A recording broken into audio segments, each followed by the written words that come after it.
بسم اللہ الرحمن الرحیم اللہم صل علی محمد وعلی آل محمد کما صلیت علی ابراہیم وعلی آل ابراہیم انک حمید مجید اللہم بارک علی محمد وعلی آل محمد کما بارکت علی ابراہیم وعلی آل ابراہیم انک حمید مجید۔ بسم اللہ الرحمن الرحیم۔ پیارے رسول صلی اللہ علیہ وآلہ وسلم کے حقوق۔ پیارے رسول صلی اللہ علیہ وآلہ وسلم کے حقوق دو قسم کے ہیں، ایک وہ جن کا تعلق دنیا کے ہر انسان سے ہے، دوسرے وہ جن کے مخاطب ہم ایمان والے ہیں۔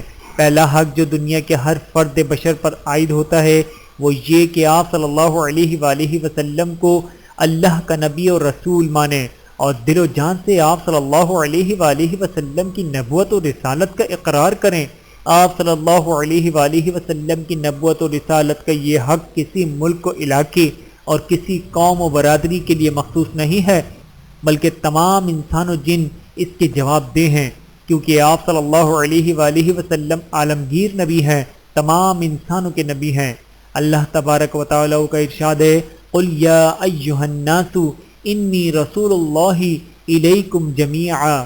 ترجمہ، اے محمد صلی اللہ علیہ وآلہ وسلم آپ کہہ دیجئے کہ اے لوگو میں تم سب کی طرف اللہ کا رسول بنا کر بھیجا گیا ہوں۔ سورۃ الاعراف آیت نمبر 158۔ دوسری قسم کے حقوق وہ ہیں جو آپ صلی اللہ علیہ وآلہ وسلم پر ایمان لانے اور آپ صلی اللہ علیہ وآلہ وسلم کی نبوت و رسالت کا اقرار کرنے کے بعد عائد ہوتے ہیں، اور وہ حق ہے محبت و اطاعت کا۔ آپ صلی اللہ علیہ وآلہ وسلم کے ساتھ محبت اور آپ صلی اللہ علیہ وآلہ وسلم کی اطاعت ہر امتی پر فرض ہے، اس کے بغیر ایمان کامل نہیں ہو سکتا اور کامیابی نہیں مل سکتی۔ اللہ تعالیٰ کا ارشاد ہے، فَالَّذِينَ آمَنُوا بِهِ وَعَزَّرُوهُ وَنَصَرُوهُ وَاتَّبَعُوا النُّورَ الَّذِي أُنزِلَ مَعَهُ أُولَئِكَ هُمُ الْمُفْلِحُونَ۔ سورۃ الاعراف آیت نمبر 157۔ ترجمہ، جو لوگ اس نبی پر ایمان لاتے ہیں ان کی حمایت کرتے ہیں، ان کی تائید کرتے ہیں اور اس نور یعنی قرآن کا اتباع کرتے ہیں جو ان کے ساتھ بھیجا گیا ہے، یہی لوگ پوری فلاح پانے والے ہیں۔ اللہ تعالیٰ کے اس فرمان سے یہ بات بالکل واضح ہو جاتی ہے کہ پیارے رسول صلی اللہ علیہ وآلہ وسلم پر ایمان، آپ صلی اللہ علیہ وآلہ وسلم کی عظمت، آپ صلی اللہ علیہ وآلہ وسلم کے ساتھ محبت اور آپ صلی اللہ علیہ وآلہ وسلم کی اطاعت تکمیل ایمان کے بنیادی اصول ہیں، اور اسی میں دنیا اور آخرت کی فلاحی و بھلائی بھی ہے۔ نمبر 1، پیارے رسول صلی اللہ علیہ وآلہ وسلم کی نبوت و رسالت پر ایمان لانا۔ نمبر 2، پیارے رسول صلی اللہ علیہ وآلہ وسلم سے محبت کرنا۔ نمبر 3، پیارے رسول صلی اللہ علیہ وآلہ وسلم کی عزت و احترام کرنا۔ نمبر 4، پیارے رسول صلی اللہ علیہ وآلہ وسلم کی اطاعت و فرما برداری اختیار کرنا۔ نمبر 5، پیارے رسول صلی اللہ علیہ وآلہ وسلم کی اتباع و پیروی کرنا۔ پیارے رسول صلی اللہ علیہ وآلہ وسلم کی آمد سے قبل عرب کی حالت۔ پیارے رسول صلی اللہ علیہ وآلہ وسلم کی آمد سے پہلے برائیاں عام تھیں، لوگ شراب پیتے تھے، جوا کھیلتے تھے، لڑکیوں کو زمین میں زندہ دفن کرتے تھے، اللہ تعالیٰ کے احکامات بھول چکے تھے۔ اس وقت دنیا میں کوئی نبی نہیں تھا، دنیا والے گمراہ ہو چکے تھے، تو ایسے حالات میں اللہ تعالیٰ نے اپنے حبیب سرور کائنات صلی اللہ علیہ وآلہ وسلم کو ساری دنیا کی ہدایت کے لیے بھیجا۔ ودی کا زور تھا، ہر سو جہالت کی گھٹائیں تھیں، فساد و ظلم کی چاروں طرف پھیلی ہوائیں تھیں، کسی کو لوٹ لیتے تھے، کسی کو مار دیتے تھے، کوئی سائل جو آ جاتا اسے دھمکا دیتے تھے۔ غز پوری طرح جب وہ شرارت پر اتر آئے، جناب رحمت للعالمین تشریف لے آئے۔ پیارے رسول صلی اللہ علیہ وآلہ وسلم کی ولادت سے قبل برکات کا ظہور۔ پیارے رسول صلی اللہ علیہ وآلہ وسلم کی والدہ ماجدہ بی بی آمنہ کا بیان ہے کہ جب آپ صلی اللہ علیہ وآلہ وسلم ان کے بطن یعنی پیٹ میں بصورت حمل مستقر ہوئے تو انہیں خواب میں بشارت دی گئی کہ تم اس امت کے سردار کے ساتھ حاملہ ہوئی ہو، جب وہ پیدا ہوں تو تم یوں دعا کرنا، میں اس بچے کو ایک اللہ کی پناہ میں دیتی ہوں اور ان کا نام احمد رکھنا۔ بحوالہ سیرت حلبیہ۔ اور بیان کرتی ہیں کہ آپ صلی اللہ علیہ وآلہ وسلم کے بصورت حمل رہنے کے بعد میں نے ایک نور دیکھا جس سے شہر بصرہ علاقہ شام کے محلات ان کے سامنے آ گئے۔ بحوالت سیرت ابن ہشام اور فرماتی ہیں کہ میں نے کسی عورت کا کوئی حمل نہیں دیکھا جو آپ صلی اللہ علیہ وآلہ وسلم سے زیادہ سبک یعنی ہلکا اور سہل ہو، یعنی ایام حمل میں جو متلی یا سستی وغیرہ عموماً عورتوں کو رہتی ہے وہ کچھ پیش نہیں آئی۔ حضرت ابن عباس رضی اللہ تعالیٰ عنہ فرماتے ہیں کہ بی بی آمنہ کے شکم میں آپ صلی اللہ علیہ وآلہ وسلم کے بصورت حمل ظہور کی علامتوں میں سے ایک علامت یہ ہے کہ جس رات آپ صلی اللہ علیہ وآلہ وسلم کا بصورت حمل ظہور ہوا، قریش کا ہر جانور بول اٹھا کہ رسول اللہ صلی اللہ علیہ وآلہ وسلم بصورت حمل اپنی والدہ ماجدہ کے شکم میں تشریف لے آئے ہیں، اور رب کعبہ کی قسم کہ دنیا کے بادشاہوں میں سے ہر بادشاہ کا تخت الٹا ہو گیا ہے۔ بحوالت سیرت حلبیہ جلد 1 صفحہ نمبر 162۔ پیارے رسول صلی اللہ علیہ وآلہ وسلم کی ولادت باسعادت۔ پیارے رسول صلی اللہ علیہ وآلہ وسلم کی پیدائش موسم بہار میں دوشنبہ کے دن با اختلاف روایت 8، 9 یا 12 ربیع الاول عام الفیل مطابق 22 اپریل سن 571 صبح صادق کے بعد اور طلوع آفتاب سے قبل ملک عرب شہر مکہ مکرمہ عبد المطلب کے گھر میں ہوئی۔ تمام مورخین کا اتفاق ہے کہ آپ صلی اللہ علیہ وآلہ وسلم کی پیدائش دوشنبے کے دن ہوئی، اور وہ دوشنبے کا دن ربیع الاول کی 9 تاریخ پڑتا ہے۔ لوگوں میں سے جو 12 تاریخ کی شہرت ہو گئی ہے غیر محققانہ بات ہے۔ بحوالہ خطبات سیرت۔ پیدائش سے چند مہینے قبل آپ صلی اللہ علیہ وآلہ وسلم کے ابو جان جناب عبداللہ کو بغرض تجارت ملک شام جانا پڑا۔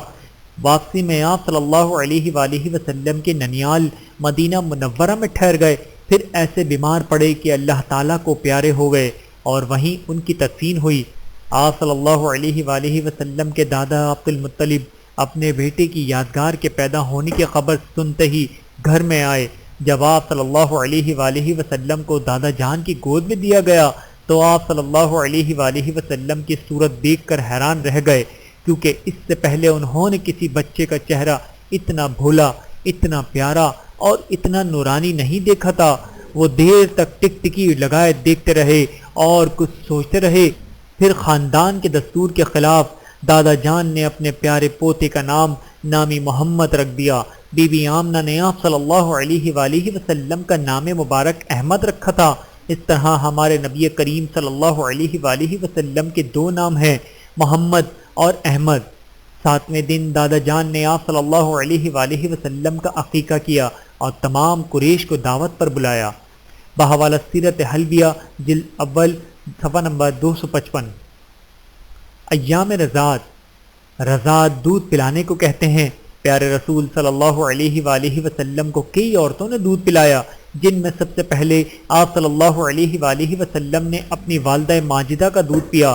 2-3 دن کے بعد ابو لہب کی باندی صوبیہ، جن کی ولادت کی بشارت کے صلے میں ابو لہب نے آزاد کر دیا تھا، نے دودھ پلایا۔ اس سے پیشتر انہوں نے حضرت حمزہ رضی اللہ تعالیٰ عنہ کو، ابو سلمہ رضی اللہ تعالیٰ عنہ کو اور اپنے بیٹے مسروع کو دودھ پلایا تھا، اس لیے یہ حضرات آپ صلی اللہ علیہ وآلہ وسلم کے رضائی بھائی ہوئے۔ اس کے بعد حضرت حلیمہ سعدیہ نے آپ صلی اللہ علیہ وآلہ وسلم کو دودھ پلایا، اور ان کے شوہر آپ صلی اللہ علیہ وآلہ وسلم کے رضائی والد کا نام حارث ابن عبدالعزیٰ تھا۔ ان کی 4 بچے تھے، یہ بھی آپ صلی اللہ علیہ وآلہ وسلم کے رضائی بھائی بہن ہوئے۔ ان کے نام یہ ہیں: number 1 Abdullah, number 2 Anisa, number 3 Huzaifa, number 4 اور حذافہ جو شیمہ کے لقب سے مشہور ہوئیں۔ ان کو آپ صلی اللہ علیہ وآلہ وسلم سے بہت انس تھا، وہی آپ صلی اللہ علیہ وآلہ وسلم کو کھلایا کرتی تھیں۔ بحوالہ سیرت النبی۔ حلیمہ کا نصیب چمک گیا۔ اس زمانے میں شہر کے روما اپنے شیر خوار دودھ پیتے بچوں کو دیہات بھیج دیتے تھے تاکہ بدوؤں میں پل کر فصاحت کا جوہر پیدا کریں، کیونکہ شہر مکہ میں اکثر باہری تاجر آیا کرتے تھے، جس کی وجہ سے مکے کی زبان پر دوسرے خارجی اثرات آ گئے تھے، جبکہ بدوؤں کی زبان ان اثرات سے پوری طرح پاک تھی۔ پیارے رسول صلی اللہ علیہ وآلہ وسلم کی پیدائش کے چند روز بعد قبیلہ حوازن کی چند عورتیں بچوں کی تلاش میں مکہ آئیں۔ جن میں حضرت حلیمہ سعدیہ بھی تھیں۔ اتفاق سے ان کو کوئی بچہ ہاتھ نہ آیا، جبکہ سب دائیوں یعنی دودھ پلانے والیاں نے ظاہر انعام و اکرام دیکھ کر بچوں کو گود لے لیا، اور یتیمی کی وجہ سے سرور کائنات صلی اللہ علیہ وآلہ وسلم کی طرف کسی کی نظر بھی نہ گئی۔ بی بی آمنہ کی درخواست پر اور خالی ہاتھ واپس جانے سے بہتر سمجھ کر آپ صلی اللہ علیہ وآلہ وسلم کو اپنے آغوش میں لیتے ہی حلیمہ سعدیہ کا نصیب چمک گیا۔ ان کے گھر میں رحمت و انوار کی بارش ہونے لگی۔ لاغر اونٹنی، کمزور بکریاں آپ صلی اللہ علیہ وآلہ وسلم کی برکت سے طاقتور ہو گئیں اور خوب دودھ دینے لگی، اور حضرت حلیمہ سعدیہ کی ساری پریشانیاں ختم ہو گئیں۔ پیارے رسول صلی اللہ علیہ وآلہ وسلم کا پیارا وطن، حضرت آدم علیہ السلام کی اولاد میں مشہور پیغمبر حضرت نوح علیہ السلام گزرے ہیں، اور ان کی اولاد میں حضرت ابراہیم علیہ السلام جلیل القدر پیغمبر تھے، اور ان کے صاحبزادے حضرت اسماعیل علیہ السلام یہ بھی نبی تھے۔ بحکم خداوندی حضرت ابراہیم علیہ السلام نے اپنے بیٹے کو مکہ مکرمہ کی سرزمین پر آباد کیا تھا، اور اسی سرزمین پر حضرت محمد مصطفیٰ صلی اللہ علیہ وآلہ وسلم کے پیدا ہونے کی اللہ تعالیٰ سے دعا مانگی تھی۔ الہی نسل اسماعیل بڑھ کر قوم ہو جائے، یہ قوم ایک روز پابند صلاۃ و صوم ہو جائے، اسی وادی میں تیرا ہستی موعود ہو پیدا، کرے جو فطرت انسان کو تیرا نام پر شیدا۔ مکہ مکرمہ دنیا کا بہت ہی پرانا اور مقدس شہر ہے۔ اسی شہر میں حضرت ابراہیم اور حضرت اسماعیل علیہ السلام نے اللہ کا گھر بنایا، جسے کعبہ کہتے ہیں۔ پوری دنیا کے مسلمان خانہ کعبہ کی طرف رخ کر کے نماز پڑھتے ہیں۔ ویڈیو دیکھنے کا بہت شکریہ۔ مزید ویڈیوز دیکھنے کے لیے ہمارے چینل کو سبسکرائب کریں۔ اگر ویڈیو پسند آئے تو لائک کریں۔ اچھی بات کو دوسروں تک پہنچانا صدقہ جاریہ ہے۔ جزاکم اللہ خیرا کثیرا۔ اپنا اور اپنے پیاروں کا بہت زیادہ خیال رکھیے گا، اور مجھے دعاؤں میں یاد رکھیے گا۔ Take care. اللہ حافظ۔